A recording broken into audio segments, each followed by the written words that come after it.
আহ, বাংলাদেশ বাংলাদেশ মানে হাত পাকা, মানে চরমোনা পীরের যে দল, আপনারা যে সিদ্ধান্ত নিচ্ছেন, আমি ক্ষুদ্র জ্ঞানে, আমি একজন সাধারণ বাংলাদেশের নাগরিক হিসাবে আমি বলতে পারি যে আপনারা বাংলাদেশে যতগুলি রাজনৈতিক দল আছে সবার থেকে একটি ব্যতিক্রম এবং বিলিয়ন সিদ্ধান্ত নেওয়া হয়েছে।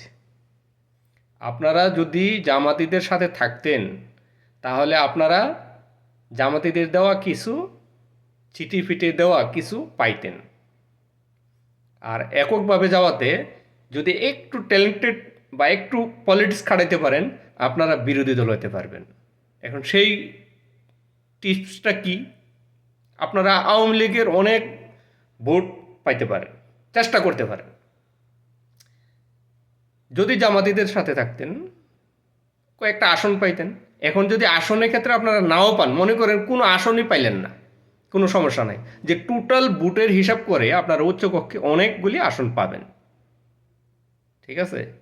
সো আমি মনে করি আপনারা যে সিদ্ধান্ত নিচ্ছেন এটা খুবই ভালো সিদ্ধান্ত নিচ্ছেন, এবং ভবিষ্যতে আপনারা দল হিসাবে যদি মানে সঠিক সিদ্ধান্ত সামনে আরও নিতে পারেন, কাউকে খুঁচিয়ে গুছিয়ে মানে কারোর বিরুদ্ধে অপপ্রচার না চালিয়ে, মুনাফিকপনা না করে, হ্যাঁ, যদি রাজনীতি করতে পারেন, আপনারা অনেক দূর এগিয়ে যেতে পারবেন।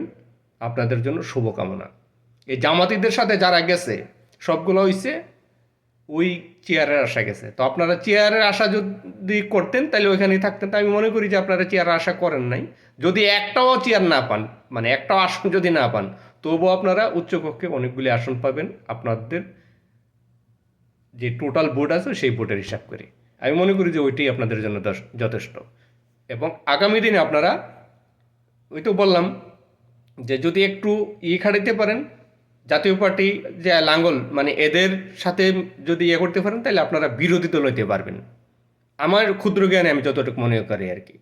কারণ মুনাফেক বাংলাদেশে যত কিছুই মানে অপপ্রচার চালাক এবং মিডিয়াতে মানে প্রোপাগান্ডা চালাক, এদের ব্রড বাহিনী দিয়ে সিরে যত কিছুই চালাক, এদের যে মাত্রা কতটুকু আছে সেটা বাংলাদেশের মানুষ ভালো করেই বুঝতে পারে।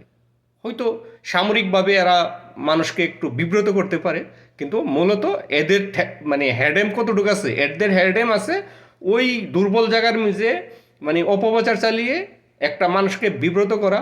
আর যদি প্যাদানি পড়ে, তো ওই যার প্যাদানি খাওয়ার বই আছে তার লুঙ্গি অথবা জাঙ্গের নিচে লুকিয়ে যাওয়া, এই ধরনের গুপ্ত এবং মানে মুনাফিকে দল থেকে দূরত্ব বজায় রাখাটাই উত্তম এবং জ্ঞানীদের কাজ।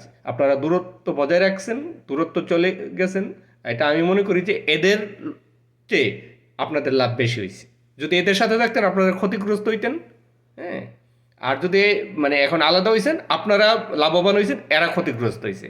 আপনাদের দ্বারা এদের লাভ হইতো, আপনাদের না। তো ভালো থাকবেন, আপনাদের জন্য শুভকামনা।